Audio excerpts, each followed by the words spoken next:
Welcome to season 3 of The Cheer Athlete. Today is episode 105, and we're going to talk about building the foundation, key elements of the key elements of the strength and conditioning routine. Welcome to the Cheer Athlete podcast, where we bring coaches, parents, and athletes expert tips and advice to help keep cheerleaders healthy, strong, and at the top of their game. Now let's go. If you don't know me, I'm Laura Turner, and I have an upcoming book called Strength and Conditioning for the Cheer Athlete, and it's going to be released at the end of May. And I've been reading the last couple of weeks some different clips from the book, and so I'm going to continue on this week and do a little bit more about building foundation, key elements needed for strength and conditioning routine. And this is going to give you the baseline of what you need for a strength and conditioning routine. So let's just dive right in. And I think this is really important at this time of year as competitions are winding down and you're starting to think about, okay, what's going to happen in the off season. I know somebody just messaged me, they are basically going from summit right into tryouts, and there's not a whole lot of downtime. But the key with strength and conditioning is you need to have a wave of strength and conditioning routines. The summer is the best time to ramp that up and to really get focused because it's not as intense of competitions or practices. Yes, you're still practicing, but now's the time to really focus on building strength and getting into a good workout routine, dialing in your nutrition with some ice cream on occasion and some burgers and dogs and potato salad because it's summer and that's what we should do. But, let's really focus on kind of, for the most part, dialing our nutrition in, focusing on a good workout, and making ourselves good, strong, giving ourselves time to rest and recover so that your body can heal and get ready to do what it needs to do. So this is building the foundation, key elements of a strength and conditioning routine. Warm-ups. I think and hope by now most people have gotten away from just static stretching before they get into their jumps or tumbling practice. Research has shown that static stretching decreases our ability to build strength and may set us up for a risk of injury.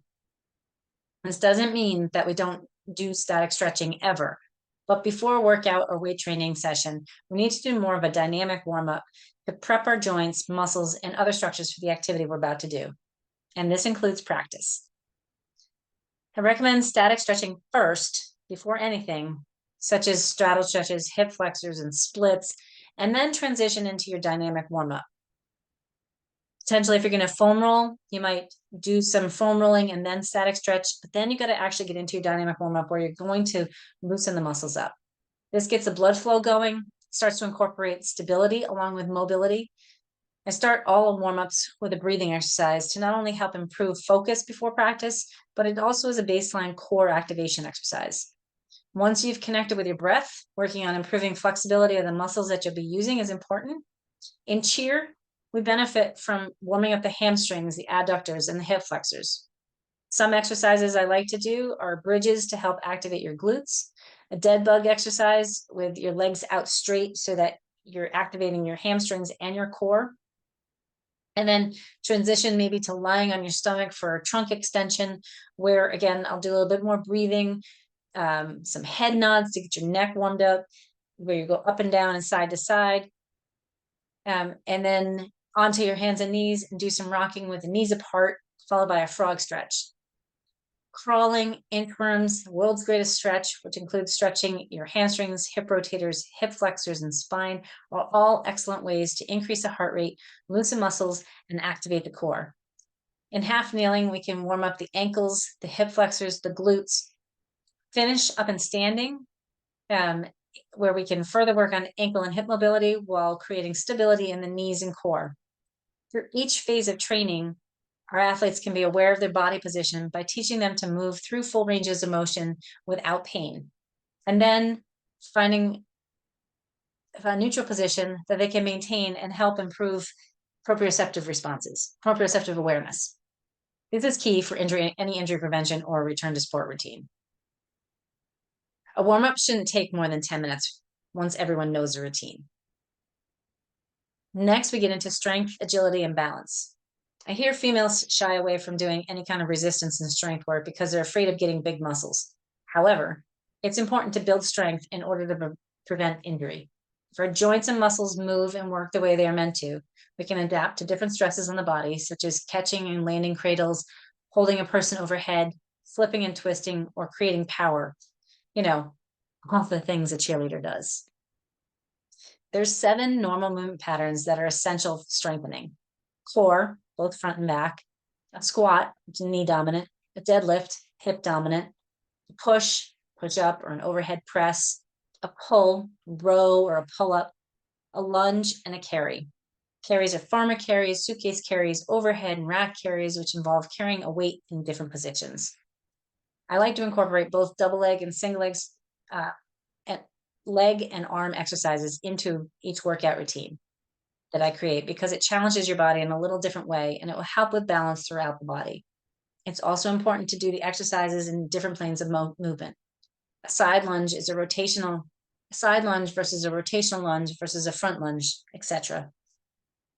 In addition to the strength exercises, training agility like ladder drills or any footwork and eye-hand coordination exercise and power, plyometrics such as box jumps or ball slams are also important.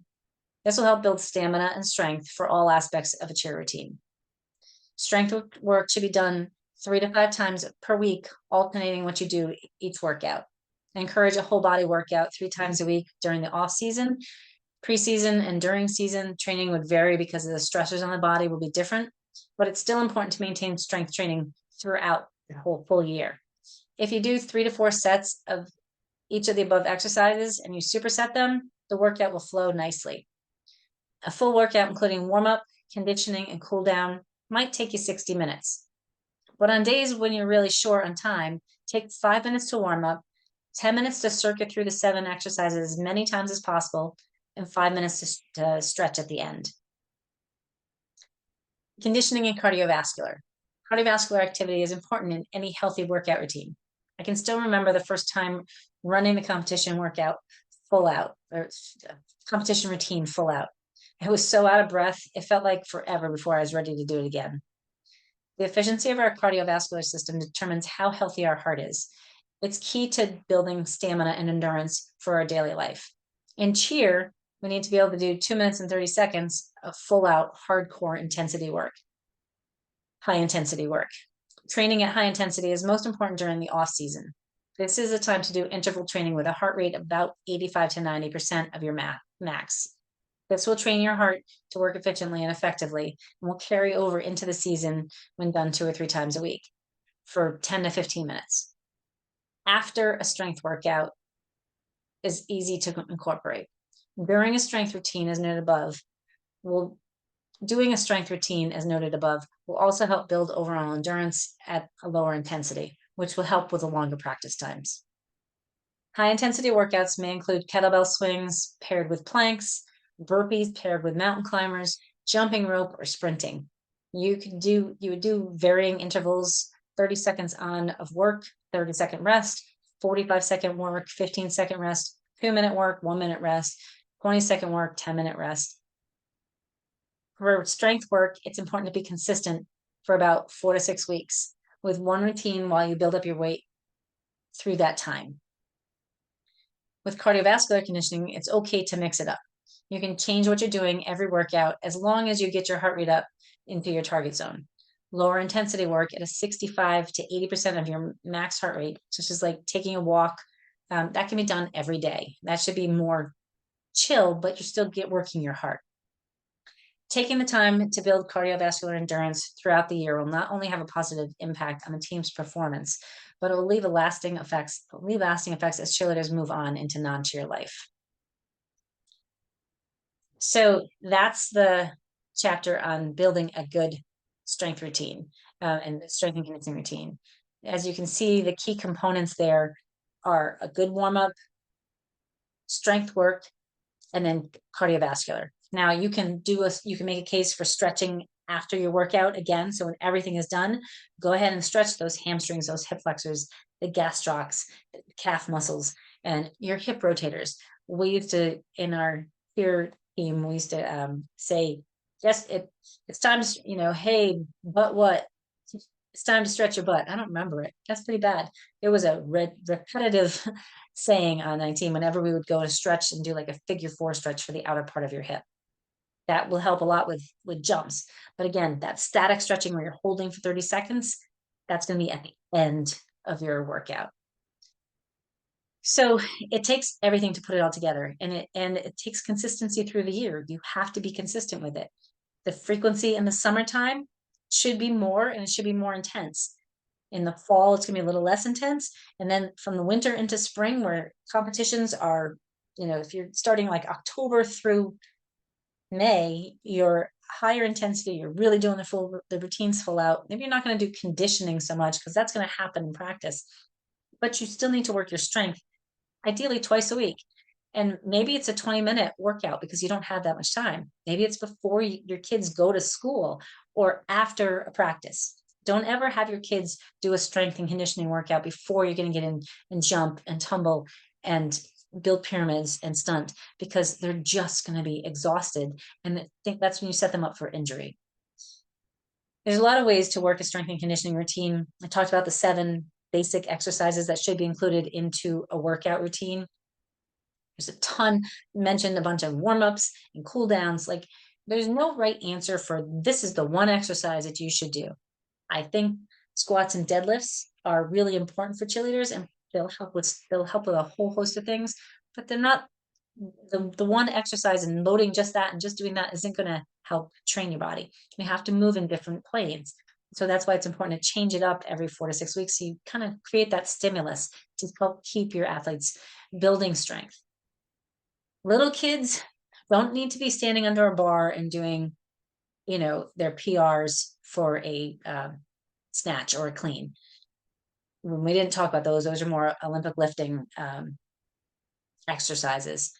The little kids can certainly be doing strength training. They can learn how to do push-ups and include them in something fun. Like even a 5-year-old learning how to do a plank that they're holding and playing leapfrog over. So you're training some plyometric jumping, and the kid on the ground is a tabletop into to hold a plank. Just make sure that kid can jump high enough to get over. That there's maybe they go into a plank and they do a rollover. Make it fun for the kids. Get outside and climb the monkey bars. If you practice at a school and you are outside practicing, do some workout that they're learning that motor control on the monkey bars. They're learning how to climb up jungle gym. Even swing sets are helpful on strengthening core. So let them play but encourage that on a regular basis, and have them do it for at least 20 minutes at a time. That they get some regular routine in, but it's still play, because kids need to play and they need to train their muscles a little differently. Again, doesn't mean that they can't do lifting. If they have the body control and body awareness, it certainly can do it. But that structure routine doesn't always need to happen, from 3 years old, especially till 12. After 12, still allow some playtime. They can get a little bit more into the weight training and more structured, 3 sets of 12 reps and all that. Later in the book, I do go into, what should you do for repetitions? How many do you need to do? And how often should that happen? At the end of the book, there are a list of exercises that you can scan and access videos for all of them, and pick and choose to put your workouts together. I'm always here to help you put a workout together if you need it. And you can always reach out to me, whether you get the book or not. If you need help with, programming, even if it's a one-time thing, no big deal. Let's do this. And this is generic. And if you want to continue on and have your team work with me, and I can give them workouts to do through the year, make it specific to them, we do that too. There's a little bit more charge to that, but that's absolute possibility.